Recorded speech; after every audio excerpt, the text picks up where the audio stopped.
கடல் கடந்து தமிழர்கள் வெற்றி பெற முயற்சி, உழைப்பே காரணம். அயலக தமிழர் மாநாட்டில் தமிழக முதல்வர் மு.க.ஸ்டாலின் சிறப்பு பேச்சு. சென்னை நந்தம்பாக்கத்தில் நடைபெற்று வரும் அயலக தமிழர் மாநாட்டில் எனது கிராமம் என்ற திட்டத்தையும் முதலமைச்சர் மு.க.ஸ்டாலின் தொடங்கி வைத்தார். அயலக தமிழர் மாநாட்டில் கணியன் பூங்கொன்றன் பெயரில் 13 பேருக்கு முதலமைச்சர் மு.க.ஸ்டாலின் தங்கப் பதக்கம் வழங்கினார். சாதனையாளர்களுக்கு தலா 40 கிராம் எடை கொண்ட தங்கப்பதக்கங்கள் வழங்கப்பட்டது. பின்னர் விழாவின் முதல்வர் மு.க.ஸ்டாலின் உரையாற்றினார். அதில் எனக்கு உடல்நிலை சரியில்லை என சிலர் பேசும்போது எனக்கு சிரிப்புதான் வந்தது. தமிழர்கள் மகிழ்ச்சியாக இருப்பதை பார்க்கும்போது எனக்கு என்ன குறை இருந்துவிடப் போகிறது?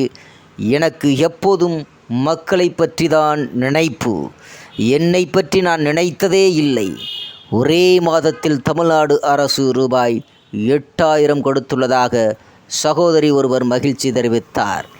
மகளிர் உரிமை தொகை ரூபாய் 1000, பொங்கல் பரிசாக ரூபாய் 1000, வெள்ள நிவாரணமாக ரூபாய் 6000 கிடைத்திருக்கிறது என சகோதரி கூறுகிறார். தமிழ்நாடும் தமிழ்நாட்டு மக்களும் மகிழ்ச்சியாக இருக்கும்போது அதைவிட வேறு என்ன வேண்டும் எனக்கு? உலகத்தை வளப்படுத்த சென்ற தமிழர்கள் கொண்டாடும் மாநாடு இது. கடல் கடந்து தமிழர்கள் வெற்றி பெற முயற்சித்து உழைப்பே காரணம். 2010 வெளிநாடு வாழ் தமிழர் நலப்பிரிவை உருவாக்கினார் நமது கலைஞர். அயலக தமிழர் நலனுக்காக தனித்துறை உருவாக்கி தனி அமைச்சர் நியமிக்கப்பட்டுள்ளார். வேர்களை தேடி என்பது இந்த ஆண்டின் முத்தாய்ப்பான திட்டமாக அமைந்துள்ளது. அயலக தமிழர்களின் குறைகளை உடனுக்குடன் தீர்க்க நடவடிக்கை எடுக்கப்படுகிறது. அயலக தமிழர்கள் பிரச்சனைகளை சந்திக்கும் போது தமிழ்நாடு அரசு பத்திரமாக அவர்களை தாயகம் அழைத்து வந்துள்ளது.